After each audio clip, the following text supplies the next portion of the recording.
Hi, congratulations on your new RV. We're really excited for you. Please make sure before you're signing that you bring the following items with you. If you're a cash buyer, please make sure that you bring a cashier's check, no personal checks at time of signing, or you may bring actual cash.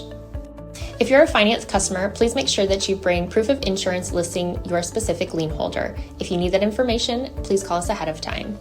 Also, make sure that you bring all valid driver's license of all persons that will be listed on the title. If you have a trade that you're trading in with us, please make sure that you bring your 10-day payoff as well as your title and all persons who will be listed on the title of that trade. Arrive 30 minutes early before your appointment time so we can properly inspect your unit, and also make sure that you have the fridge on and running prior to arrival. If you have any questions, please feel free to give us a call at 810-686-0710. Thanks so much. Have a great day.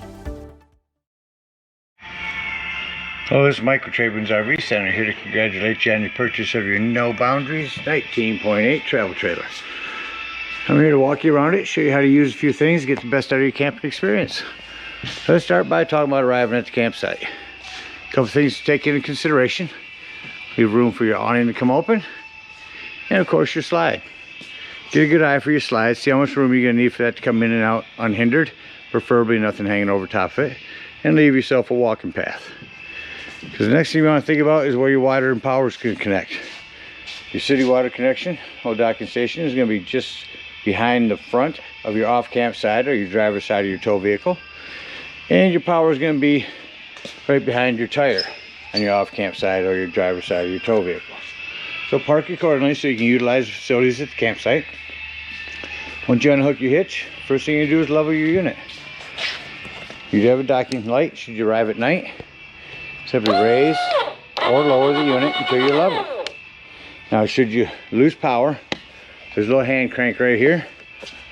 The hand crank right there is a manual override for this hand crank. Excuse me. Get it back in there. Once you got your unit level, next thing you're gonna do is stabilize it. On all four corners of your unit, you got these stabilizing jacks. Simply put this on and hand crank these down. So as I bring these down, I'm going to mention stabilizing jacks.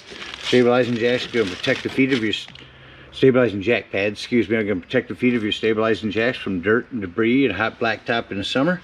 Keep them from sinking into the ground and better distribute the weight. So use your 10% off coupon, grab a 4-pack of those, and run these down just until they're taut. Once you receive any type of resistance on your hand crank, you know you're down far enough. Remember, these are stabilizing jacks, not leveling jacks. So you just want to get your unit nice and stable. Once you're level, stable, next thing we're going to do is hook up our power and water. Power cord at the back here, 30 amp service.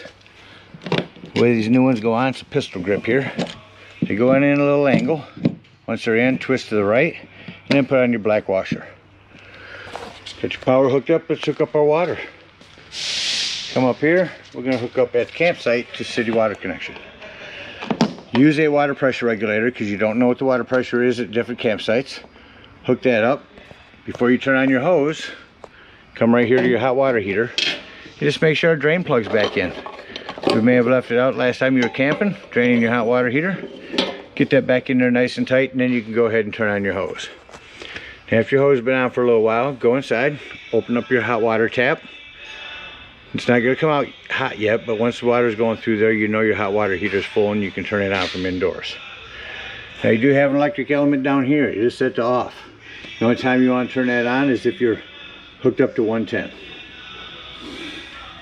So say you're going to go camping and you're not going to use city water, you're going to use potable water. Well, that's where you use your fresh water connection.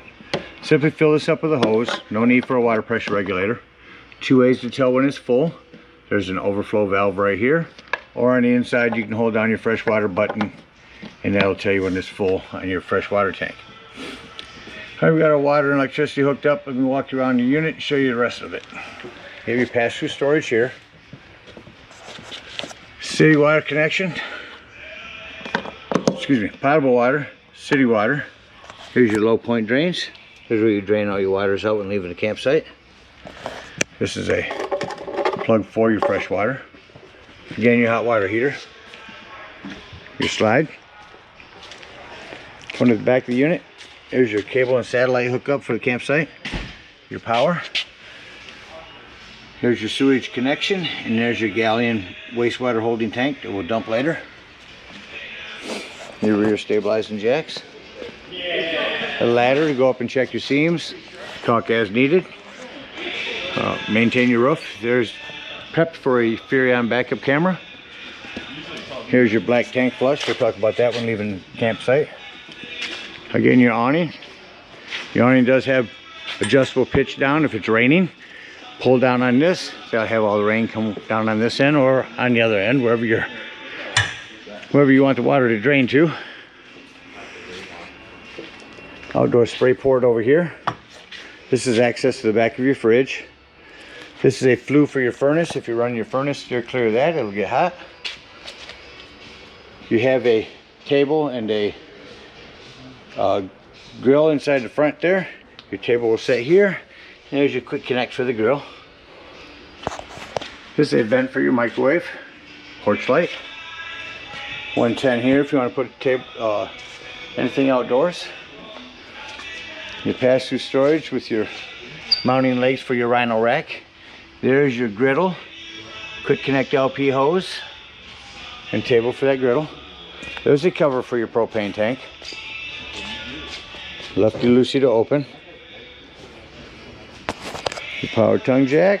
Unit's also prepped for solar. If you want to plug solar in, you can. And here's your battery disconnect. This will disconnect all the battery power to the unit. We'll talk about that later when we talk about your carbon monoxide detector. Well, it covers everything out here. Let's go take a look inside your unit. Have these nice step above steps. We'll fold up when we're leaving. First thing I like to point out is the fire extinguisher. Make sure that you and everyone that's camping with you knows that the fire extinguisher is located at the entry doorway in case of an emergency. Just to the left of that, down on the floor, is 110 with GFCI reset. Now let's come over here to the top. I'm gonna open this back up. Got your awning just about all the way out. Upper left corner, awning extend. You want to run that awning down until that flap falls down to 90 degrees and you can see your metal bar.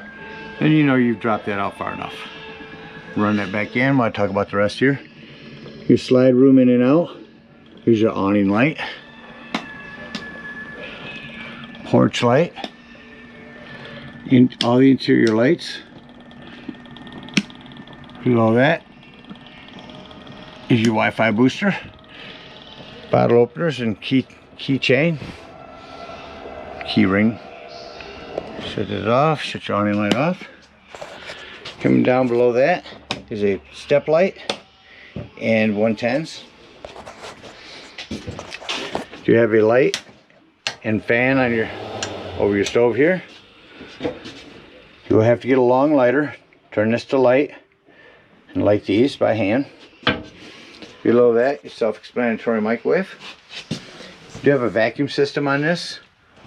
Hook your vacuum up here, turn that on. Or you just want to sweep everything over here, and lift this up.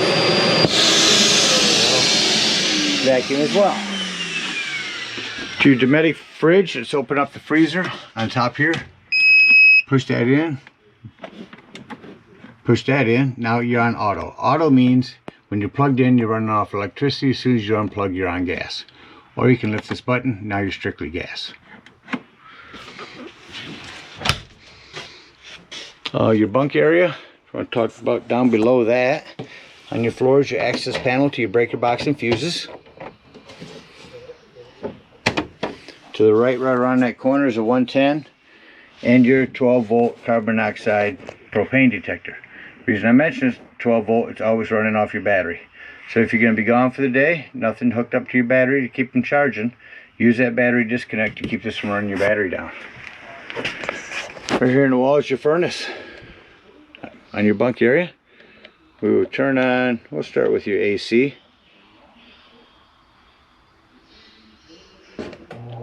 AC kicked on quickly. Now shut your AC off.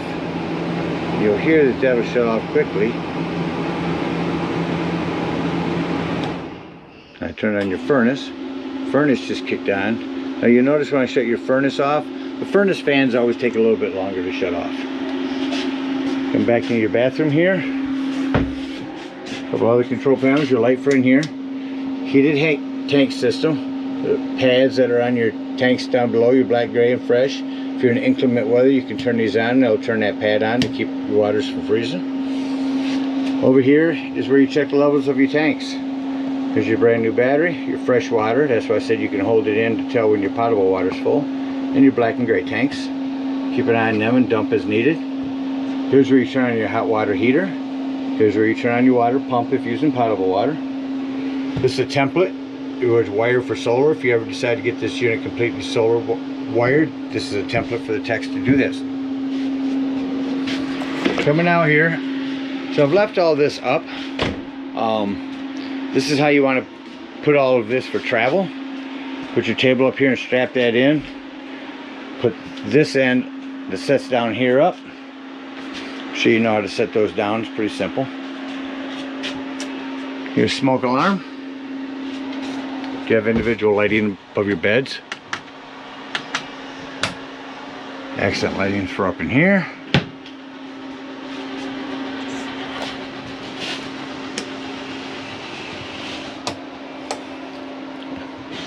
And your television. Your remote for that is in this little package here. That about covers everything on the inside. Oh, last on your television. Got it strapped in for travel. Let me move this real quick.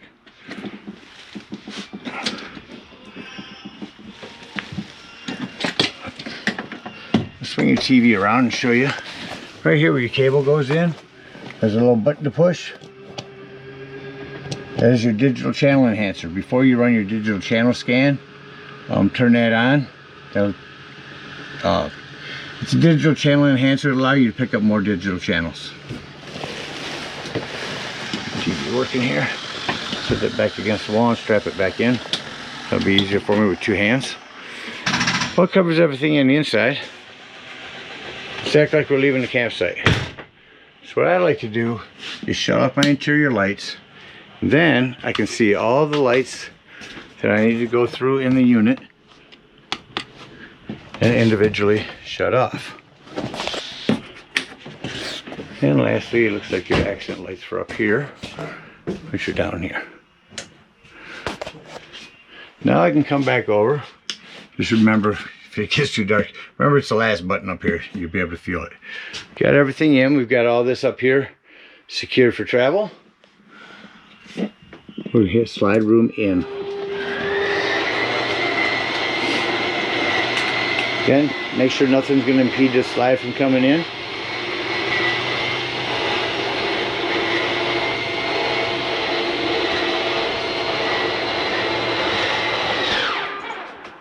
Once we're in, let's shut off the lights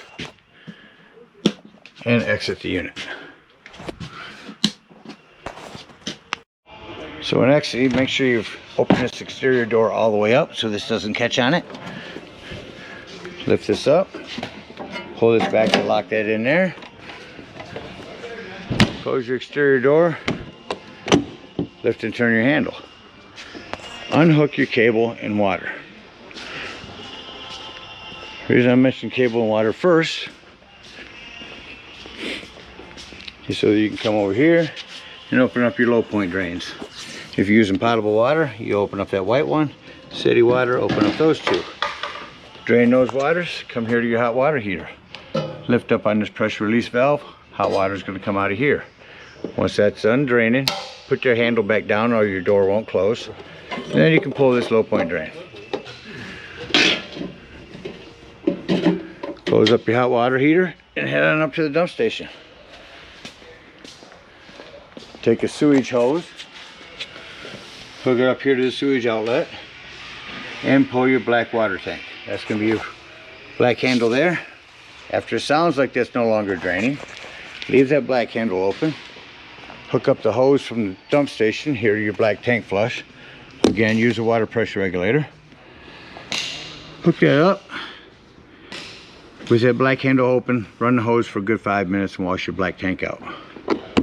When you're done with that, unhook your hose and black tank, Come over here, close your black handle, pull your gray handle. This should be your cleaner waters, your sinks and your showers. That's going to clean your sewage hose out for you. Unhook your hose, come to your bumper, open your bumper, and conveniently store your sewage hose inside. Again, we thank you guys so much for your purchase. We hope you enjoy this snowboat for many years to come. Happy camping.